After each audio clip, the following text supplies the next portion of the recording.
அனைவருக்கும் வணக்கம். மறக்க முடியுமா இந்தியாவை? அந்த அளவுக்கு நாங்கள் வச்சு செஞ்சிட்டோம்ல சீன இராணுவத்தினரை அப்படின்னு நம்முடைய முன்னாள் இராணுவ தளபதியான ஜெனரல் திரு நரவானே எழுதியிருக்கிற ஒரு புக்கில் எழுதியிருக்கிறார் நண்பர்களே. அதுலேயும் குறிப்பாக அவர் என்ன சொல்லியிருக்கிறார்னா, ஜி ஜின்பிங்கால அந்த ஒரு சம்பவத்தை செத்தாலும் மறக்க முடியாது அப்படின்னு சொல்லி ரொம்ப அழகாக எழுதியிருக்கிறாரு.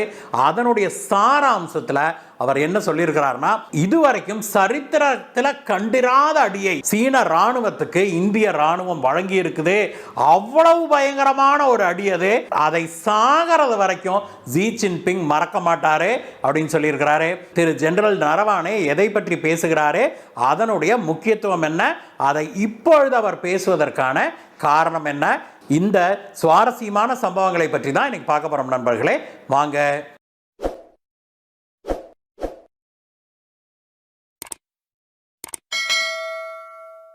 சீனாவை அடக்குவதற்கு, சீனாவுக்கு தகுந்த பாடம் கற்பிப்பதற்கு இந்தியாவும் இந்திய இராணுவமும் தேவைப்பட்டது அப்படின்னு இந்தியாவுடைய முன்னாள் இராணுவ தளபதி ஜெனரல் திரு நரவானே அவர்கள் தான் எழுதிய ஒரு புத்தகத்தில் எழுதியிருக்கிறாரு.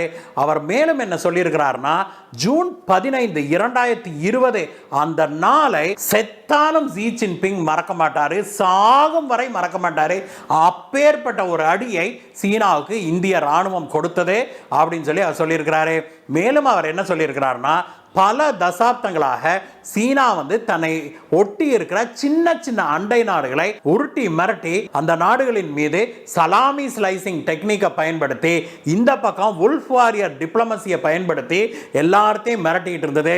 குறிப்பாக Nepal, Bhutan, Philippines, Vietnam, Cambodia போன்ற பல சின்ன நாடுகளை சீனா இது போன்ற டெக்னிக்கல்ல மிரட்டுறது மட்டுமல்ல, அந்த நாடுகளின் சில பகுதிகளையும் தான் பிடிச்சுக்கிச்சு. ஒரு பக்கம் உல்ஃப் வாரியர் டிப்ளமசிங்கிற பேர்ல மேற்கத்திய நாடுகளை கூட, பெரிய நாடுகள், வசதி படைத்த நாடுகள், வளர்ந்த நாடுகள், மேற்கத்திய நாடுகளை கூட சீனா மிரட்டி வந்தது. அதே சமயத்தில் இன்னொரு பக்கம் பார்த்தோம் அப்படின்னாக்க, தன்னுடைய சலாமி ஸ்லைசிங் டெக்னிக் அப்படிங்கிறத பயன்படுத்தி தன்னுடைய அண்டை நாடுகளுடைய பகுதிகளை கொஞ்சம் கொஞ்சமா ஆக்கிரமிச்சுக்கிட்டே வர்றதை வழக்கமாக வச்சிருந்தது. அதுலேயும் குறிப்பாக தன்னை விட வீக்கான சின்ன நாடுகளை தான் சீனா பெரிய அளவில் டார்கெட் பண்ணுச்சு. இந்த சலாமி ஸ்லைசிங் டெக்னிக் அப்படின்னா என்ன அப்படிங்கிறது உங்களுக்கு கண்டிப்பாக தெரியும்னு நினைக்கிறேன் நண்பர்களே. உங்களுக்கு அது தெரியல அப்படின்னா ஒரு சின்ன எக்ஸாம்பிளோட நான் சொல்றேன் நண்பர்களே. உதாரணத்துக்கு இதை சலாமின்னு எடுத்துக்கோமே. சலாமி அப்படின்னா சாசேஜ் மாதிரி அப்படின்னு அர்த்தம். ஒரு கறித்துண்டுன்னு வச்சுக்கோங்களேன். சாப்பிட்றோம் இல்லையா சலாமி, அதுதான் கறித்துண்டு, ஜாப்பனீஸ் பெயர் அது. அந்த சலாமியில் முதல்ல இவங்க என்ன பண்றது, இப்படி கொஞ்சம் கொஞ்சமாக வெட்டி கொண்டே வருகிறது. இப்போ இங்க இருந்து சீனாவுடைய ஆர்மி இதுவரைக்கும் உள்ள வந்துடுறது, இதுவரைக்கும் உள்ள இப்படி பிடிச்சுக்கிறது. பிடிச்சிட்டு இதெல்லாம் தன்னுடைய பூமி அப்படின்னு சொல்ல வேண்டியது. இந்த நாடு இது பக்கத்து நாடுன்னு வச்சுக்கோங்களேன். பக்கத்து நாடு இதை எதிர்க்குதே, இது பூரா ஏன் லேண்டியா அப்படின்னு சொல்லும் போது சீனா என்ன சொல்றது, கிடையாது கிடையாது, இது வரைக்கும் என்னுடைய நாடு, இதான் என்னுடைய ஆர்மி தான் அங்க நிக்குதுன்னு சொல்லிட்டு பயங்கர பிரச்சனை பண்றது. எதிர் நாடு இது சின்ன நாடு அப்படிங்கிறதுனால ராணுவ ரீதியில இதனால சீனாவோட சண்டை போட முடியாது. அப்ப இந்த நாடு பேசிக்கிட்டே இருக்கும்போது சீனா என்ன பண்ணுது, இந்த இடத்துல இருந்து கொஞ்சம் கொஞ்சமாக இறங்கி இது வரைக்கும் வந்துடுது. அப்போ சீனா ஆக்சுவலா இதுல இருந்து இது வரைக்கும் பிடிச்சிருச்சு, ஆனா இங்க இருந்து இந்த இடத்தை விட்டுருச்சு இல்லையா. உடனே அந்த சின்ன நாடு கொஞ்சம் கூல் டவுன் ஆகி, சரி சரி எதா இருந்தாலும் நம்ம பேசி தீர்த்துக்கலாம் அப்படின்னு சொல்லுது. ஏன்னா சின்ன நாடால தன்னுடைய படையை அனுப்பி சீனாவை முழுவதுமாக வெளியில விரட்ட முடியாது அப்படின்னு தெரியும். சீனா ஏற்கனவே இதை பிடிச்சதே, நாம் இதை கேட்டங்காட்டி சண்டை போட்டங்காட்டி ஏதோ நல்ல மனசு பண்ணி இது வரைக்கும் விட்டுருச்சு, ஏதோ வந்த வரைக்கும் லாபம் அப்படின்னு இது வரைக்கும் வச்சுக்குவோம் அப்படின்னு சொல்லி சின்ன நாடு சமாதானமாக போய்விடுது. இப்படி கொஞ்சம் கொஞ்சமாக அடுத்த முறை ஒரு சில ஆண்டுகளுக்கு பிறகு மறுபடியும் இதே டெக்னிக்கை பயன்படுத்தி சீனா இந்த முறை என்ன பண்ணும், இது வரைக்கும் பிடிக்கும். அதுக்கப்புறம் என்ன பண்ணும், இன்னும் சில ஆண்டுகளுக்கு பிறகு இதே டெக்னிக்கை பயன்படுத்தி அதுக்கப்புறம் இது வரைக்கும் பிடிக்கிறது. இப்படி கொஞ்சம் கொஞ்சமாக பிடிச்சு இப்படி பூமிகளை பிடிச்சுக்கிட்டே வந்துடுறது. இதற்கு பேர் தான் சலாமி ஸ்லைசிங் டெக்னிக். கொஞ்சம் கொஞ்சமாக இப்படி அப்படி கறித்துண்டை வெட்டி வெட்டி வெட்டி வெட்டி சின்ன சின்ன துண்டுகளாக நாம் எடுத்து சாப்பிட்ற மாதிரி சின்ன சின்னதாக அந்த பூமியை வெட்டி வெட்டி கொஞ்சம் கொஞ்சமாக தன்னோடு இணைத்துக் கொள்வதை ஒரு கொள்கையாகவே, ஒரு போர் கொள்கையாகவே வச்சிருக்குது சீனா. இந்த வார் டெக்னிக்னு சொல்லுவாங்க இல்லையா, அந்த மாதிரி வச்சிருக்குது சீனா. இதற்கு பெயர் சலாமி ஸ்லைசிங்னு பேரும் வச்சிருக்குது. இப்படித்தான் இந்தியாவின் சில பகுதிகளை கூட சீனா வந்து பிடிச்சிருக்குது. 2014ஆம் ஆண்டுக்கு முன்பு வரைக்கும் ஒவ்வொரு முறையும் காங்கிரஸார் ஆட்சியில் இருக்கும்போது இப்படித்தான் எல்லையில் ஒரு தகராறு பண்ணிட்டு கொஞ்சம் பூமி பிடிக்க வேண்டியது, அப்புறம் கொஞ்சம் பின்வாங்க வேண்டியது, அப்புறம் கொஞ்சம் பிடிக்க வேண்டியது, அப்புறம் கொஞ்சம் பின்வாங்க வேண்டியது. பாரத பிரதமராக, இந்தியாவுடைய முதல் பிரதமராக திரு ஜவஹர்லால் நேரு இருந்தபோது இந்திய சீன போர் ஏற்பட்டது இல்லையா? இந்தியாவின் பூமிக்கு உள்ள பூந்து இந்தியாவுடைய பூமியை பிடிச்சுக்கிட்டு இப்படி காஷ்மீர் இருக்குது அப்படின்னாக்க, இப்படி சீனாவுடைய படை திபேத்தை ஆக்கிரமிச்ச பிறகு சீனாவுடைய படை இந்தியாவுடைய லடாக்ல உள்ள போகிறது, இப்படி பூந்து இதுவரைக்கும் பிடிச்சிட்டு அதுக்கப்புறம் தான் பாரத பிரதமராக இருந்த திரு ஜவஹர்லால் நேரு உஷாராகி நம்முடைய படையை அனுப்பலாமா அப்படின்னு யோசிக்கிறாரு. அனுப்புவோன்னு முடிவு பண்ணி கொஞ்சம் அனுப்புறாரு. இந்திய படைகள் கொஞ்சம் கொஞ்சம் இங்க சண்டை போட ஆரம்பிக்கிறாங்க.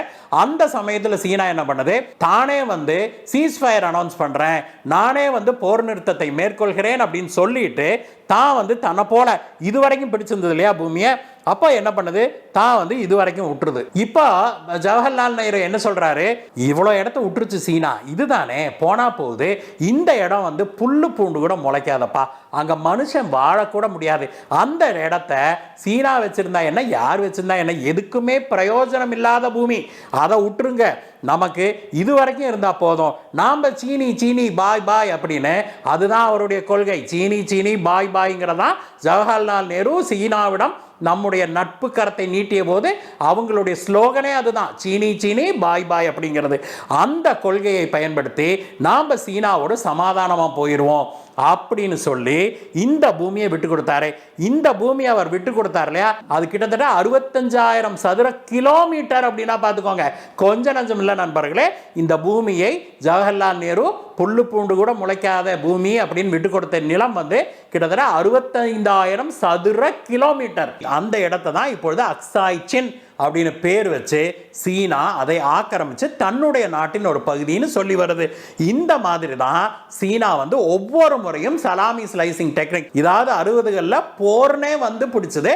அதற்கு பிறகு ஒவ்வொரு முறை காங்கிரஸ் ஆட்சி இருக்கும்போது என்ன பண்ணும், இப்படி இருக்குதா கொஞ்சம் ஒரு துளி உள்ள வர்றது, அப்புறம் சமாதானமா போயிடுவோம், இந்த பூமி எங்களுக்கு தான்யா, இதெல்லாம் வந்து பேச்சுவார்த்தையே கிடையாது, நீ வேணா பேச்சுவார்த்தைக்கு வா, இது எங்களோட பூமி தான் அப்படின்னு பேசுறது. இந்தியாவுடைய வீக்கான தைரியமற்ற காங்கிரஸ் ஆட்சிகள் எல்லாமே சரி சரி சமாதானமா போயிடுவோம், வெளியில தெரிஞ்சா நமக்கு ஓட்டு கிடைக்காது, மக்கள்லாம் வந்து கடுப்பாயிருவாங்க, அதனால சரி இந்த பூமியை சீனா பிடிச்சதே வெளியில சொல்லாதீங்கப்பா, செய்தியே வெளியில வராம அமுக்கிடுவோம்ப்பா அப்படின்னு சொல்லி ஒவ்வொரு முறையும் இப்படி விட்டு கொடுத்து கொண்டே போனார்கள். இதற்கு முதல் முறையாக முற்றுப்புள்ளி வைத்ததே நம்முடைய பாரத பிரதமர் திரு நரேந்திர மோடி அவர்கள் தான். 2020ஆம் ஆண்டு இதே டெக்னிக்கை பயன்படுத்தி கல்வான்ல அவன் நம்ம நாட்டுக்குள்ள கூட வரல, நம்மளுடைய இந்திய சீன எல்லையில இந்தியாவுக்கும் சீனாவுக்கும் நடுவுல இருக்கிற அந்த நோமேன்ஸ் லேண்ட்ல வந்து 2 டென்ட் போட்டானுங்க. அந்த 2 டென்ட் போட்டான் கல்வான்ல. அதுல தான் வந்து இந்தியா வந்து பெரும் பிரச்சனையை கிளப்பிச்சு. இது வந்து நோமேன்ஸ் லேண்டு, இதுல நீ டென்ட் போடக்கூடாது, நீ எடு அப்படின்னு இந்தியா சொல்லுது. அதற்கு பயங்கர சால்ஜாப்பு பேசிக்கிட்டே போறாங்க சீனாக்காரங்க. இதா இப்ப எடுத்துருவோம் அப்படிங்கிறது, ஒரு சில நாட்கள் எடுத்துருவோம்ங்கிறது, எடுக்கக்கூடிய சூழ்நிலை இப்ப இல்ல, சீக்கிரம் எடுத்துருவோம், உயரதிகாரிகளை நாங்க கேட்கணும், இப்படியே வந்து அவங்க தள்ளி கொடுத்துக்கிட்டே போறாங்க. அதற்கு பிறகு ஒரு கட்டத்தில் கடுப்பான இந்திய ராணுவம் தான் உடனடியாக என்ன பண்ணுது, நீ இங்க வந்து நோமேன்ஸ் லேண்ட்ல டென்ட் போட்டியா, அதே நோமேன்ஸ் லேண்டுடைய அந்த எண்டில் பஃபர் ஜோனுடைய அந்த எண்டில் நான் டென்ட் போடுறேன் அப்படின்னு இந்திய ராணுவத்தினர் அந்த கடைசியில் போய் டென்ட் போடுறாங்க. அங்க டென்ட் போட போன போது தான் சீன ராணுவத்தினர் பயங்கர டென்ஷன் ஆகி நாம டென்ட் போடக்கூடாது அப்படின்னு ரகலை பண்றாங்க. இதுதான் வந்து கல்வான்ல நடந்த இந்திய சீன ராணுவத்தினருக்கு இடையே நடந்த பிரச்சனைக்கான அடிப்படை காரணம் அப்படின்னு நம்முடைய முன்னாள் ராணுவ தளபதி ஜெனரல் திரு நரவானே அவர்கள் அவர் எழுதிய புக்ல சொல்லியிருக்கிறாரு. அந்த சமயத்துல வாய்வார்த்தை முற்றி கைகலப்பாகுது, 2 தரப்பினருமே அடிச்சுக்கிறாங்க. இரவு மணி 1:30 ஆகுது. 1:30 மணிக்கு தான் திரு நரவானே அவர்கள் அங்க ஜெனரலை கூப்பிட்டு விடவே கூடாது, சீனர்களை அடிச்சு நொறுக்குங்க அப்படின்னு உத்தரவு பிறப்பிக்கிறாரு. காலையிலுக்குள்ளாக சீனர்கள் 45க்கும் மேற்பட்டவர்கள் அங்க இந்திய ராணுவத்தினருடைய கையால மாண்டு போறாங்க, செத்து விழுகிறாங்க. அதுல துரதிர்ஷ்டவசமாக 20 இந்திய ராணுவத்தினர் வீர மரணம் அடைகிறாங்க.